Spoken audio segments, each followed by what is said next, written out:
I'm going to talk about sources and venues, right? And then we'll come back to Git, because this might actually affect what you choose. Did I talk about metrics index and stuff in Google last week or like looking at the H index of a venue? Okay, I thought I did, but I forgot to go back and check. You talked about cited. Cited.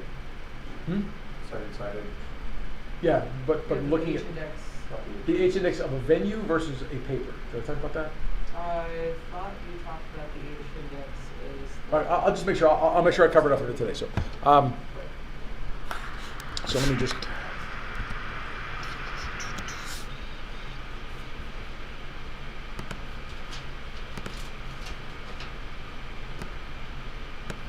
So we talked about what is H index and a little bit about what it means. Did I talk about what H index means and stuff? Maybe I did, but. Okay, so if I go into Google Scholar, if I go up here to the triple bars, right, where you get to your settings and advanced search, there's a item here that says metrics. So if I go into metrics, there are two things. I can go to categories, computer science, and then there are subcategories for things like computer security and cryptography, data and analytics, and then like food science, right? They're all over the place. Or engineering and computer science. So I could go in and I could choose like cryptography. Right? This will give me a bunch of the better places for computer security and cryptography. So this is based on H-index, ACM Computer Symposium on Computer Networks and Security, Usenix, transactions on TIFFs, S&P. So these are different places. So this list might be useful if you're trying to find like what's a good place for me to go look for something in your field. Go under categories and choose, right, a category that seems relevant, and then look at the top things in that field. Right? So this is useful because not all of these actually have the word security in their title. So for example, International Cryptology Conference, right? Now it's got crypto in its title, but not security, right? And Security Symposium doesn't have crypto in its title, but there are crypto papers in it. So this will give you a broader thing than just using a few keywords. I can go over here and search for any particular venue. So coming back to like how good is a paper. So if I went in here and I just typed in, let's just do this for fun. International.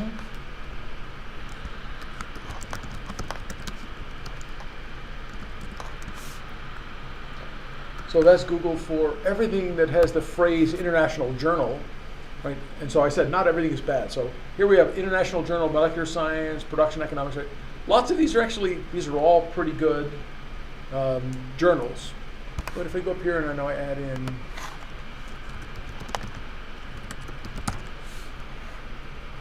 International Journal, so these are now International and Computer Science, right? We're down in the 20s, and then down here is in the 5s and 7s order. Any venue that has less than 20 for its H index is not really very good. Okay, so you want to work. So if you're not sure about something, and we'll talk more about those kinds of publications and stuff later. But so this will help you choose a venue, and then so if you have, once I go back, let's go back to this. Let's say I was interested in IEEE Symposium. So if you do anything for IEEE publishes the conferences and the journals in such a way that you can just go get like, here's the table of contents and read them in order. So does ACM. Pretty sure Usenix does. I don't know about some of the other ones that are on this list. But most conferences will have, here is a table of contents of our proceedings, and then you can just read them in that order. Again, if you're on campus or you connect through the VPN, you can get to anything that's in our library for free. If you do it from home, through the VPN, you'll be fine. And we have access to anything in ACM, Usenix, IEEE, any of those kinds of things. It's fine for me so conferences or journals, but especially conferences, will have sessions where they have a whole bunch of related papers. So if you're particularly interested in network performance, you can pull up NCC and then you can go into their conference and you can say, okay, here's the section that starts with network performance. That's what's most interesting. You can start browsing those papers, right? And then, okay, maybe there's only 30 of those, you gotta get to 50, you just keep going after that, right? So you can sort of focus a little bit on topic, but that's the way you might read those conference proceedings anyhow. Any questions on that?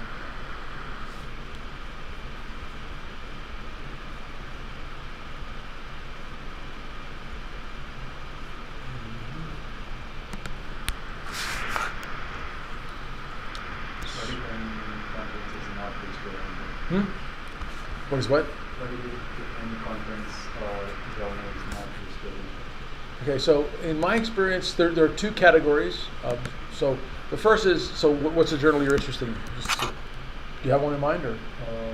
I know about international conference. It stands for IPCV, so conference. IPCV, like that? Yeah.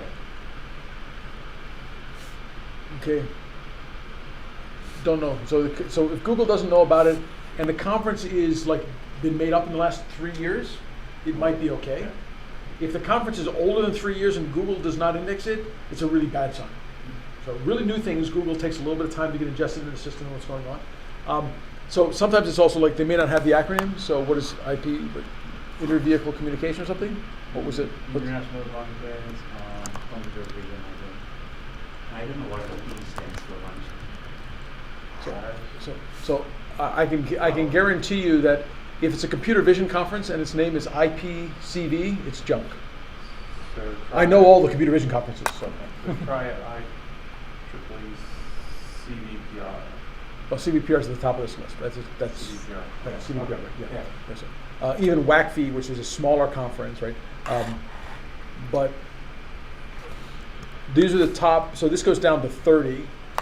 So if you want to put in international. So sometimes, yeah, if you want to find stuff, you have to dig a little bit. So international conference, international computer vision. Like we're down to 12, and I still don't see your IPCV, but we can talk later. But there is no good conference whose initials are IPCV.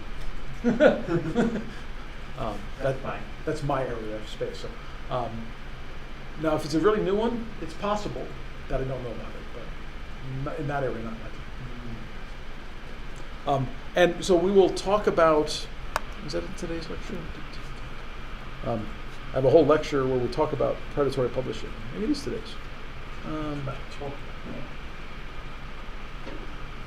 Maybe not. That's next week. So. But I'll come back and we'll talk a little about these guys, and then we'll. So how do we know what's a good venue?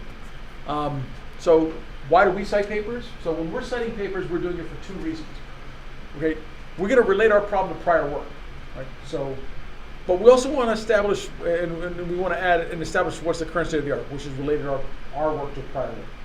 But there's another reason. We want to cite things to add credibility to our arguments and our story, right? If I, as a medium researcher, say something, that's not near as useful as a leading researcher saying the same thing, right? If I'm a student and I have virtually no personal credibility because I'm a student and no one trusts me yet, but I cite somebody else's paper that says this is an important problem, now people can take it seriously that they think it's an important problem, not me.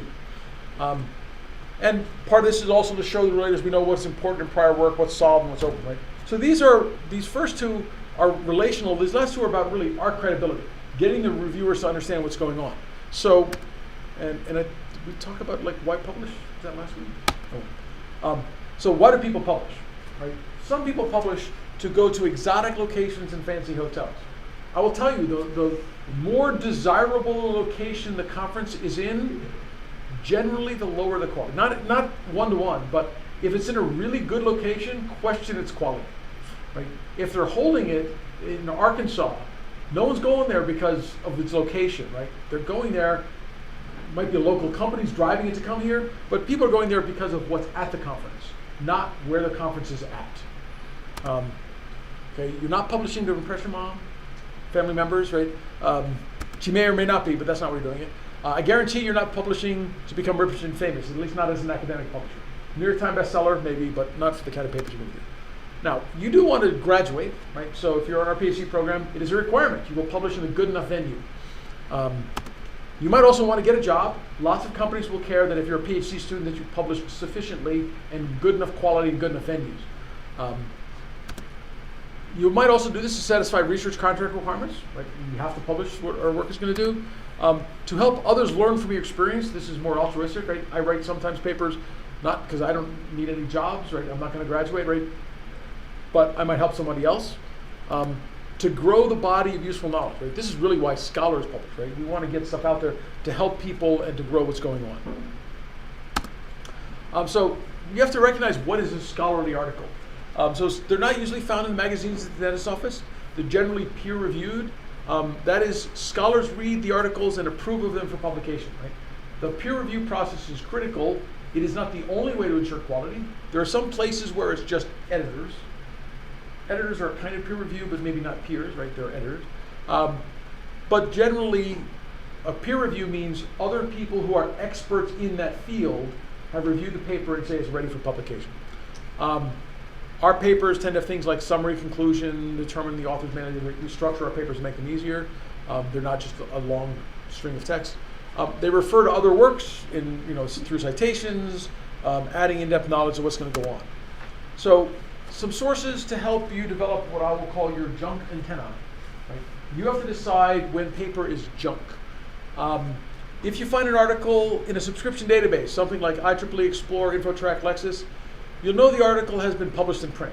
So that's one of the first questions. Is it actually a published article? If the article's been published in a reputable periodical online journal, you can assume it has some valid sources for its citations. Okay? But you have to be aware of what we are going to call junk or predatory publication. We used to call them just predatory, now we just call them junk. And there are plenty of places that if you want to pay, you can publish. Okay? And in some places, right, they don't distinguish. They just say you have to publish 3 or 4 journals. Right? Lots of job places are now cracking down on to the point where if you have published in a junk place, it is not ignored. It is held as a negative. Right? You are actively doing things to try and deceive the reviewers of your job applications. That's just bad, right? So you shouldn't be publishing things that are pretty much pay to publish. You want to publish something next week? There is a journal you can submit to today. You will have your decision in a week, and in 2 weeks it will be on their website. Right? And it is worth, you'll pay $1,000, and it is not worth it. In fact, it'll probably cost you when people figure out you've been publishing in those places. Because it's a sign you don't really understand what you're doing. Work specifically designed for the web needs strong check to separate them from their information from junk. If you see a Medium article, right, which is a website that publishes research-related articles, some of them are really good and they're very useful, and others are junk, right? And it's really hard to tell.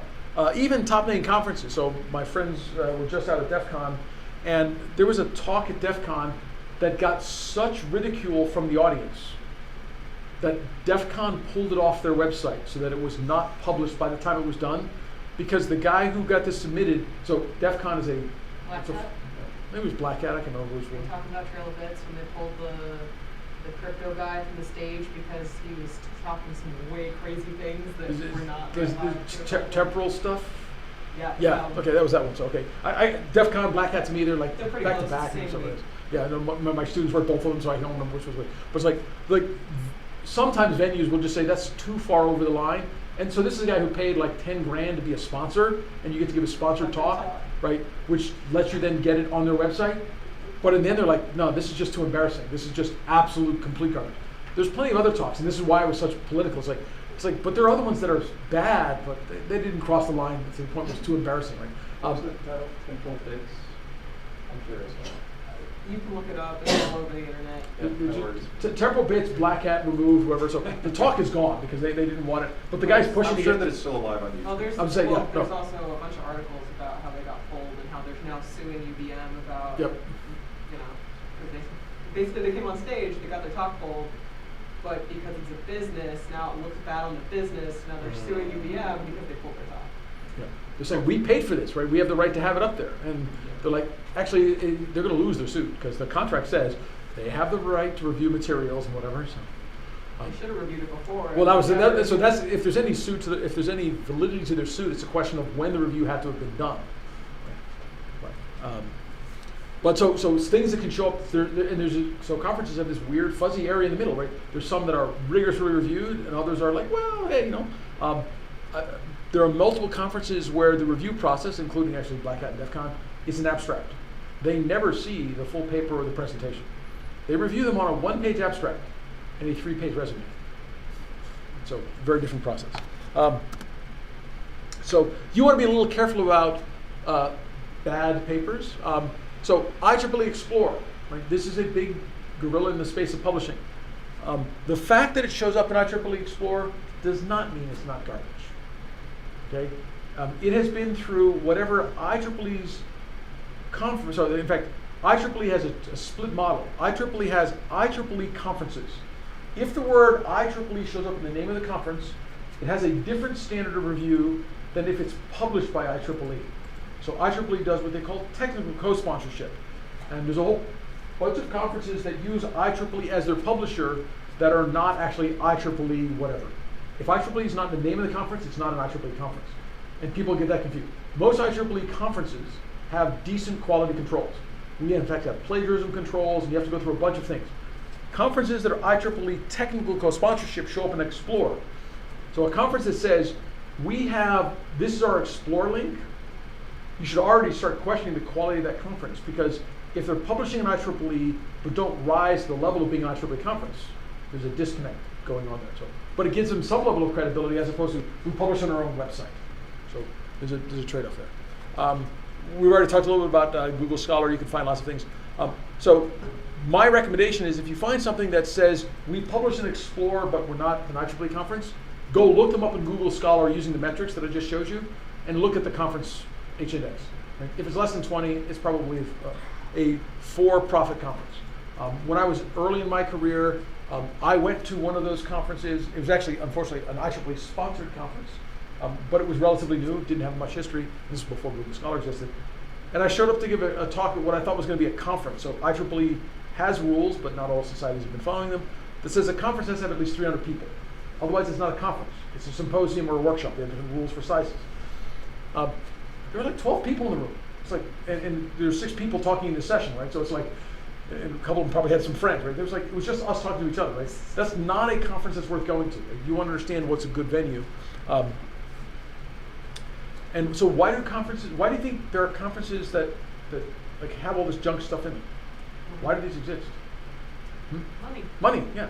So good conferences, actually large enough conferences can make money, whether or not they're good or not. Good conferences that are small can still make some money, but most conferences are not run to make a ton of money, but you can run conferences just to make money. So there's a particular group that's been running a series of conferences in Vegas, right, that is now making between $2 and $3 million a year out of their junk conferences. Right? Guys made a business out of it. They're doing okay, right? And people try and, so there's actually some stuff we'll talk about in terms of predatory publishing, right? They tried to close down these conferences because they're effectively duping people to come to these conferences, right? And pay lots of money to go to them. But they lost the court case, right? The guy's allowed to run a conference, right? It's up to the people who go to figure out if it's junk or not, right? We can't put them out of business. Now we can, if there was a group that tried to name their conference CVPRP, right? And we sued them, and they're no longer in existence, right? So because there's a trademark issue that's too close and confusing to CVPR, which is the conference I helped run, which is like, well, stuff. So they're trying to convince me, oh, this is like CVPRP, like it's closely related, right? Oddly enough, we publish under CVPRW, which is our workshops, right? So there's a secondary issue. But that's a good place. If you want to look at things like ResearchGate and a couple other things, academic.edu or something, there's a couple of places that are basically repositories of papers. They're okay, right? There's a bunch of other databases. You can find papers there. I don't actually recommend them from a high quality, but it's a place to go find some papers. And then if you're looking for places to publish for conferences, and I thought I actually had this on the slide. I guess I forgot to update this one. There's a website called WikiCFP.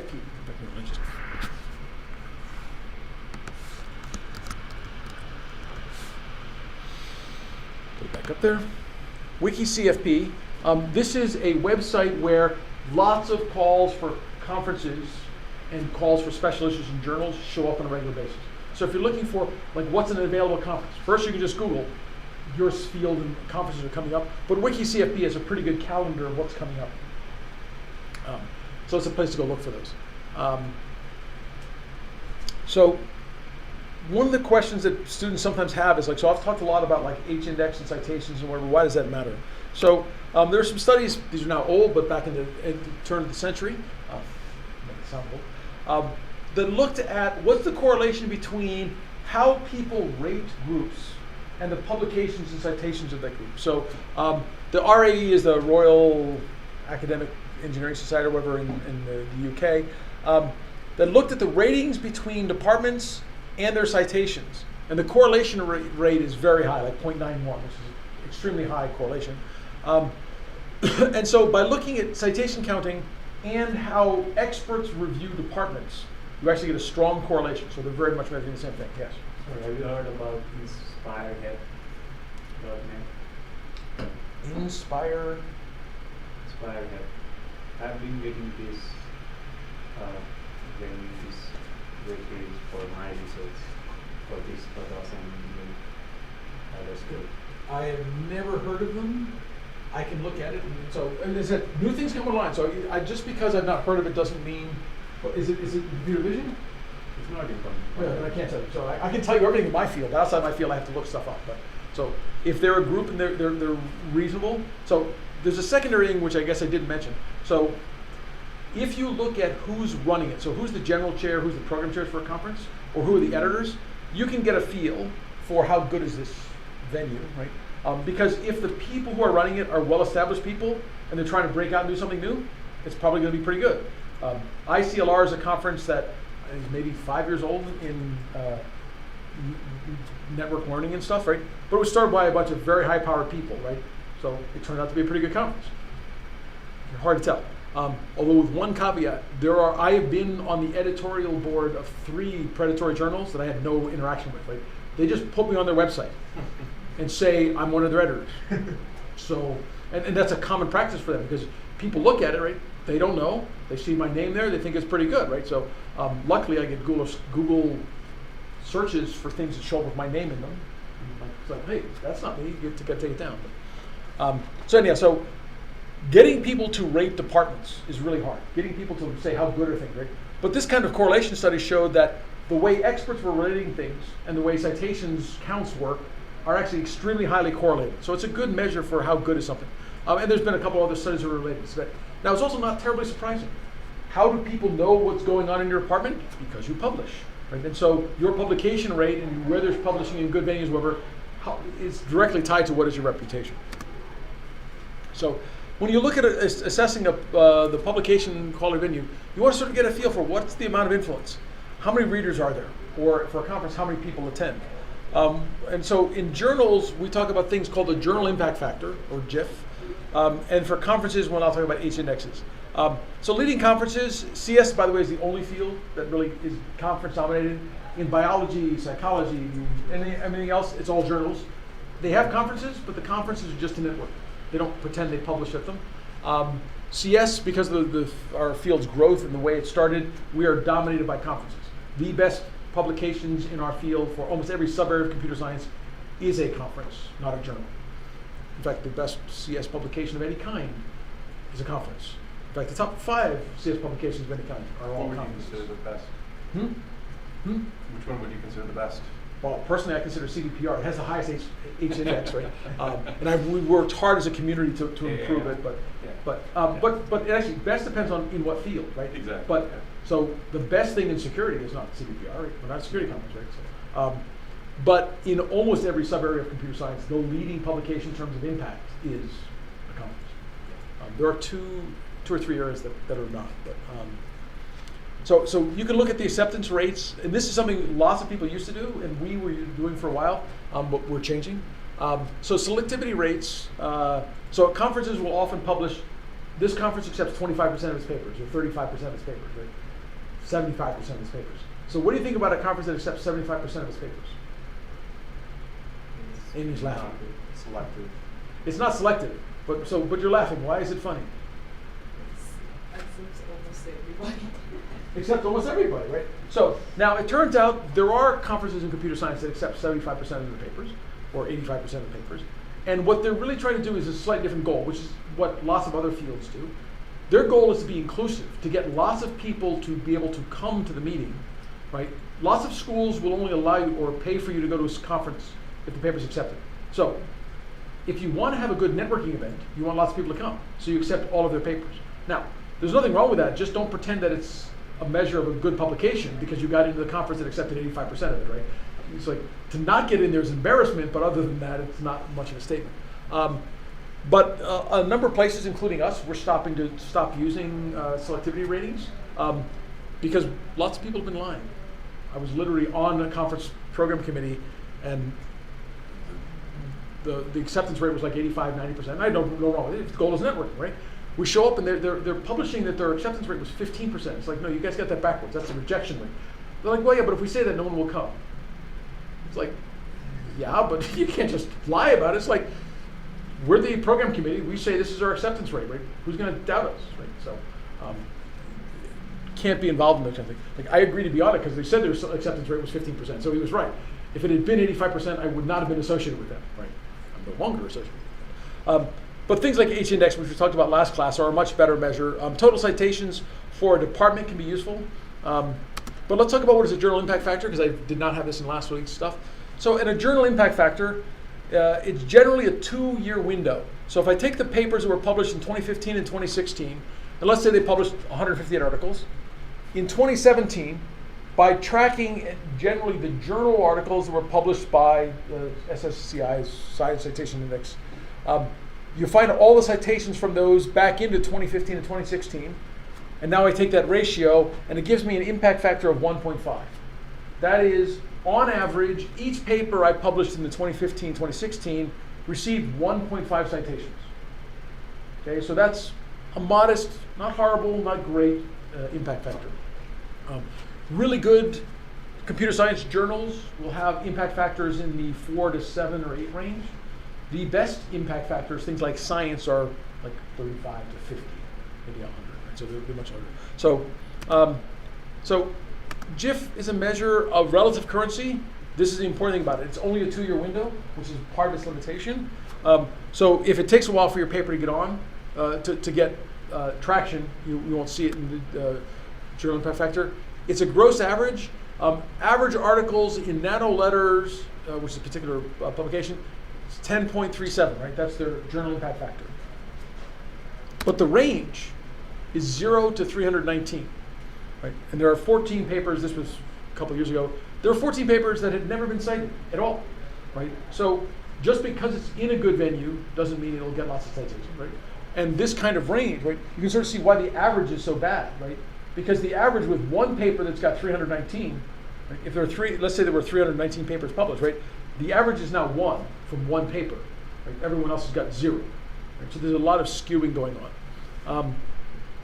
So it was never intended as a measure of the quality of an individual article or an author or a program or whatever.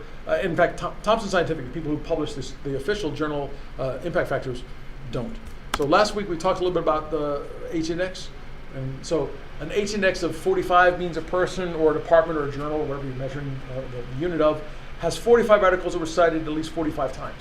And this is much better than an average because one outlier doesn't make much of a difference. If you got one paper with 319 and the next paper has 3 and the next paper has 2, the H-index for that venue is 2, right? Because there's 2 that have at least 2 citations, right? There's 3 that have more than 3 citations, more than 2 citations, but that's it. So Is it over a year? Or? So it actually that depends. It's measured over some window of time. So the H5 index, which is what Google uses, is a 5-year window. You can do, it'll come back. Well, actually, we'll get to that in a second. So there's lots of places you can calculate it from. Google Scholar and MS Scientific, which I didn't mention last class, but it's another place. The one problem with these, and this is part of why people argue against it, is they include self-citations. And because of that, it can be somewhat game. So if I go make 55 archive articles that cite my papers, I can push up my citation rates, okay? At least temporarily. When Google detects it, they may decide, so if Google decides you've gamed the system, they will delete a bunch of stuff. But it's tough. And because so both Google Scholar and not only do they include self-citations, they also include some fuzzy stuff like web pages, archive articles. So if I publish a list of papers that were published by my department, everyone in my department gets 1 citation in Google Scholar because of that. So Google Scholar also tries to remove certain kinds of those, but it's never very clear what exactly they're doing. So some critiques of the H-index. First, it rewards longevity, but doesn't really reward the least publishable or sheer quantity, right? Although quantity does matter. You can't have an H-index of 45 unless you publish at least 45 papers, because you can't get there. but old people like me get more because I have lots of papers I've been publishing for a long time.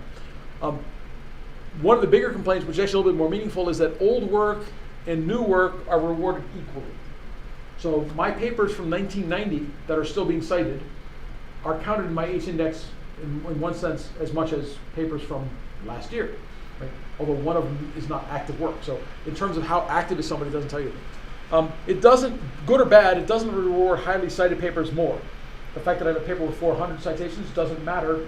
My H-index is like 55, so it's not around the boundary, which is either good or bad depending on how you look at it. I'll talk about some variance in a second. It's relatively insensitive to manipulation. There have been some demonstrated cases of manipulation. When Google detects them, they try and delete stuff, and they have some algorithms to look for it. But some of them took a long time for Google to detect. There's basically what was considered a cabal of people working together, right? So if I cite my own papers, it's really easier for Google to figure that out. But if I cite Keith's papers, Keith cites Amy, Amy cites Heather, right? And we make a little ring. Now it becomes much harder to figure out, is this fake, right? So there's definitely been some manipulation on that. But because the H-index, right, I have to get N papers with N citations. It's really hard to push it very far. But in the beginning you can't. So a couple of variants you will see in the literature. So the first is called the G-index.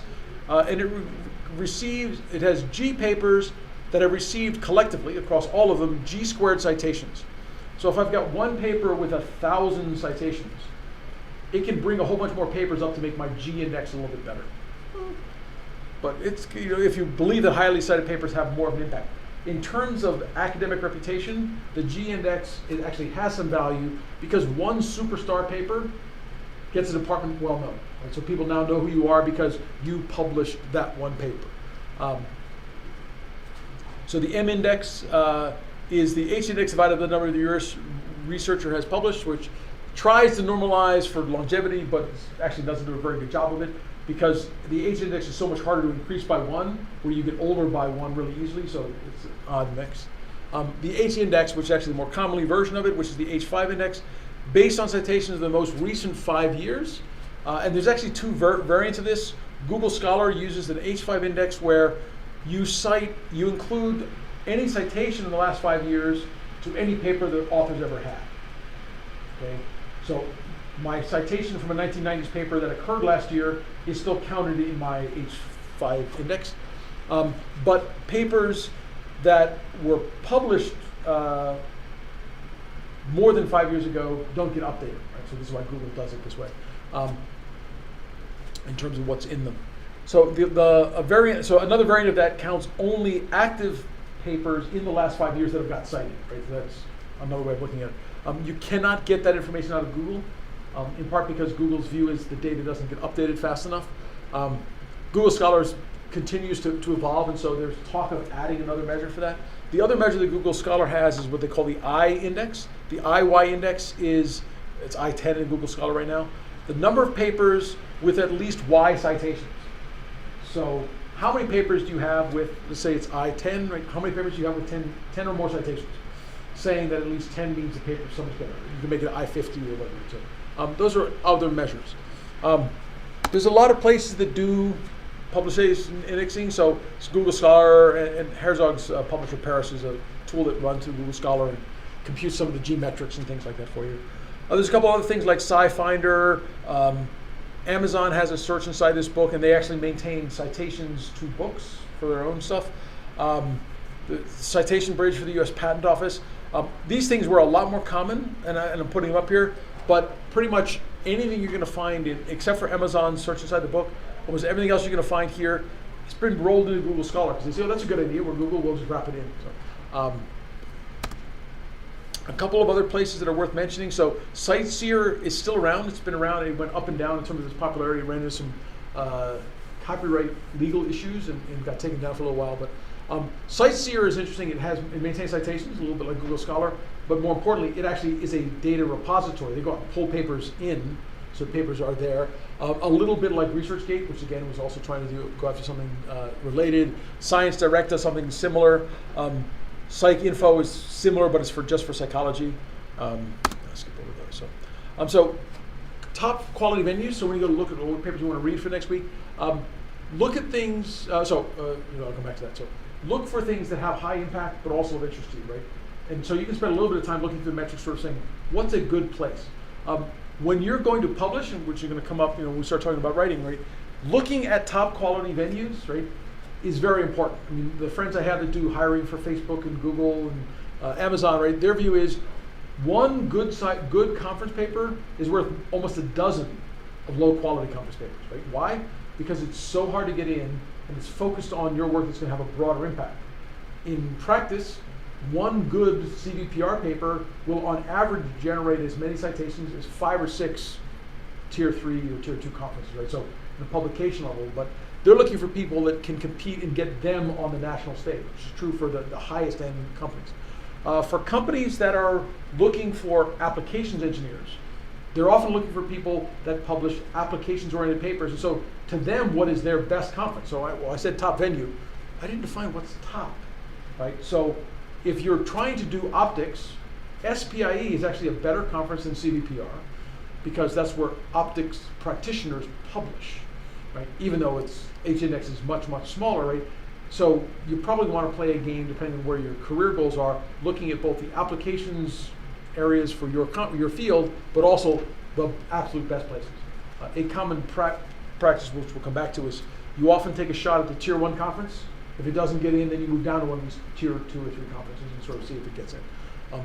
Any optics company would probably be happy if you got a paper at CVPR, but there's so few of them that are applications oriented there that they don't use it as a criterion because it just doesn't apply very often. If you're looking at like a department or a conference or a company you want to look at, you can actually do this differently. Although Google Scholar has now made it harder, using this tool, which I forgot to mention, was probably one of these pages. Hartzog's Publisher Parish will allow you to do things like, or at least used to, pull in all the papers from a particular company or a particular department, and then compute an H-index for the company or for the department. So which can be useful. You're trying to figure out, like, want to say, is this a good group? Well, how much do they publish? You can actually go into it. So, and I'm not sure I mentioned that, but in Google Scholar, sorry, not Google Scholar, in Google, yeah, it's in Google Scholar. If I go back here,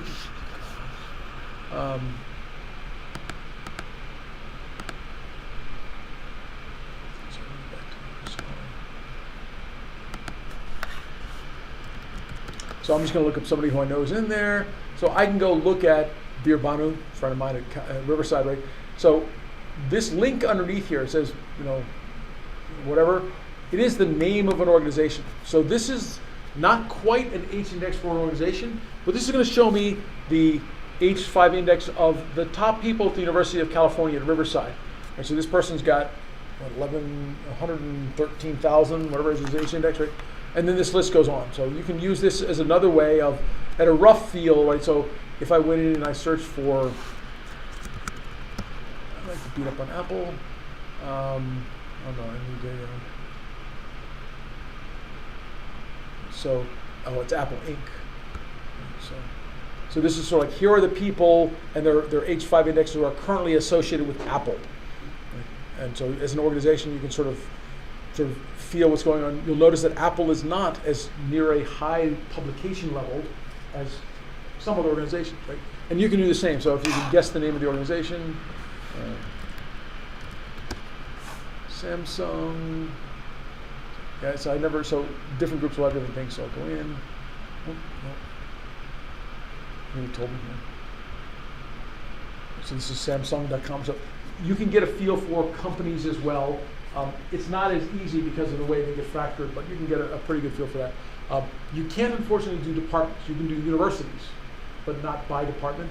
So, mixed bag. National labs. What's the national lab you want to check?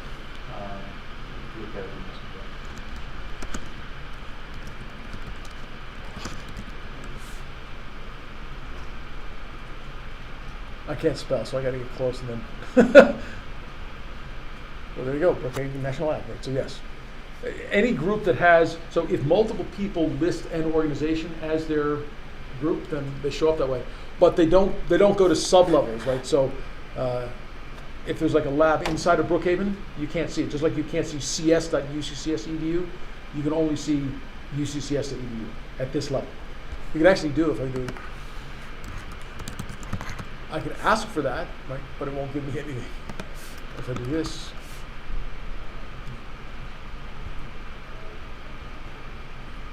you can play with people. Yes, that's me. This one is actually, so I guess this is something I'll mention. I didn't plan on it, but so you do have to be a little careful when you look at people's Google Scholar pages, right? So I assume you know Cheng Hong? Yeah. Right. Yeah, he's up there. I don't know how. Well, so how is he up there, right? So how do you think he's up there? So I'll give you a hint. We'll just go look at it. So. He's in that class. Student. Okay, that's good.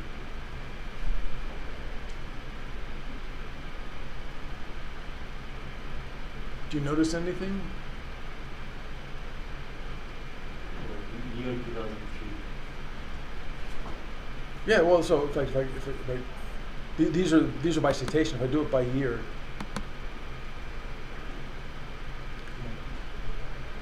Go the other way. Or maybe I can only do it by recent year. But yeah, so I don't think these are paying, right? So Google Scholar, once you have a Google Scholar page, they will actually try and add papers to that page based on your name on a regular basis. The problem is if you have an extremely common name, like Peng, right, and if you are not careful, you'll start collecting papers from other people. In other subjects. that are Often in related. completely unrelated subjects, right? So you have to actually work to clean it up.